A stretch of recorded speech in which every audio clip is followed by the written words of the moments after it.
ထိုင်တာများရင်အသက်တူတယ်။ဘာကြောင့်လဲ The body hack. ။သင်ဟာတစ်နေ့ကို6နာရီထက်ပိုပြီးထိုင်နေရသူဆိုရင်ဒီဗီဒီယိုကသင်အတွက်ပါ။အလုံးမှာကြာကြီးထိုင်နေခြင်းဟာသင်ကျန်းမာရေးကိုတိတိစိတ်ဖျက်ဆီးနေပါတယ်။သင်ခန္ဓာကိုယ်ဟာသင်ထင်တာထက်ပိုပြီးအိုမင်းခြင်းကိုလာနေပါပြီ။ညနေဘက်ချင်းစော့နေတော့မှဟုတ်ပါတယ်။တနေ့ကောင်ကြာကြီးထိုင်နေတဲ့တန်သင်ကိုဒုက္ခပေးနိုင်တော့မှာပဲ။ရုံးဝန်ထမ်းအတော်များများယုံကြည်ထားတာငါအလုပ်စင်းရင်လေ့ကျင့်ကြလုပ်တာပဲ။ဘာမှဖြစ်ပါဘူးတဲ့။ဒါပေမဲ့စီးပညာအရတော့အကြာကြီးထိုင်နေခြင်းဟာတိတိစိတ်လူသက်သမားပါပဲ။ဒါဟာနှလုံးရောဂါစီးကြိုလေဖြတ်တာခါနာနဲ့အသက်တူတာမျိုးထိဖြစ်စေနိုင်ပါတယ်။ဒါလူတော်များများသတိမထားမိကြပါဘူး။သင်ကအကြာကြီးငြိမ်ပြီးထိုင်နေတဲ့အခါသင်ရဲ့သွေးလက်ပတ်မှုတွေကနှေးကွေးသွားတယ်။ကြွက်သားတွေကအလုံးမလို့တော့သင်ရဲ့ခါရုပ်စစ်တွေကခန္ဓာကိုယ်ရဲ့ဖိအားအားလုံးကိုခံနေရပါတယ်။ထမင်းစားပြီးရင်လည်းသွေးထဲမှာတကြားဓာတ်တွေတက်လာတယ်။အစီလောင်ကျွမ်းတဲ့စနစ်ကရပ်တန့်သွားတယ်။ဘာမှမလုပ်ရှားပဲနဲ့အုံနောက်ကပင်ပန်းနှုံးနေတာမျိုးဖြစ်လာပါတယ်။ဒါကြောင့်လဲအခုခေတ်မှာအကြာကြီးထိုင်တာကိုဒုတိယဆက်လက်တောက်ခြင်းလို့ပြောလို့ရပါတယ်။အကြာကြီးထိုင်နေရတဲ့သူတွေမှာဒါမျိုးတွေခံစားရတတ်ပါတယ်။စကြောနဲ့ပကုံးနာခြင်းကြိုက်ခဲခြင်းခါအောက်ပိုင်းနာခြင်း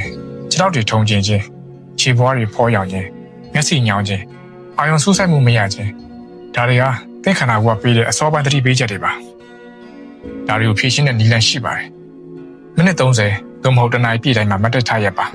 ။2မိနစ်3မိနစ်လောက်ဆိုရင်လည်းလုံလောက်ပါပြီ။လမ်းလျှောက်ပါအကျော်ဆန့်ပါ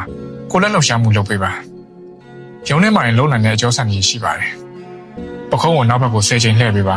။လက်ပင်ကိုဘယ်ညာဖြည်းဖြည်းချင်းစီလှည့်ပါ။လက်နှစ်ဖက်ကိုခေါင်းပေါ်မြှောက်ပြီးဆန့်ထုတ်ပါ။ခန္ဓာကိုယ်ဘယ်ညာအသားရလိမ်ပေးပါ။ချွေးထွက်စရာမလိုသလိုအခုပစ္စည်းကိရိယာလည်းမလိုပါဘူး။လှုပ်ရှားပေးဖို့ပဲလိုတာပါ။ထိုင်ပုံထိုင်နည်းကိုပြင်ပါ။ခါးကိုမှတ်ကြောကိုဆန့်ပြီးထိုင်ပါ။ကွန်ပျူတာစခရင်ကို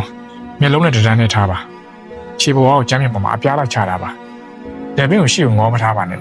။ဒီနေ့အထိုင်မတော်ရင်နောက်ခါမှာနာတာရှိဝေဒနာဖြစ်လာနိုင်ပါတယ်။စာစားပြီးလမ်းလျှောက်ပါ။လေးလက်စားဒါမှမဟုတ်ညစာစားပြီး10မိနစ်ကနေ15မိနစ်လောက်လမ်းလျှောက်ပါ။ဒီအကျင့်လေးတစ်ခုတည်းနဲ့တင်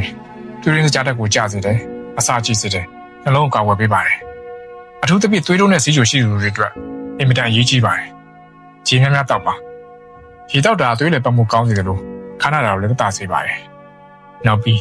ခြေများများတောက်ရင်စီးသွားဖို့အတွက်သင်ကမတ်တက်ထားရဖြစ်ပါလိမ့်မယ်။လှုပ်ရှားဖို့အတွက်တဘာဝပေးရသတိပေးချက်လိုပဲသဘောထားပါ။မျက်စိကိုကာဝယ်ပါ။20နီးလမ်းကိုသုံးပါ။မိနစ်20တိုင်းမှာပေ20အကွာဝေးကိုစက္ကန့်20လောက်ကြာကြာကြည့်ပေးပါ။သင်မျက်လုံးတွေကိုအနာပေးပြီးသားဖြစ်ပါလိမ့်မယ်။ဘယ်အချိန်မှဆရာဝန်ပြတင်လဲ။ခါနာလုံးဝမတက်တာရင်ခြေထောက်တွေအရန်ဖောရောင်လာရင်ခြေလက်တွေထုံ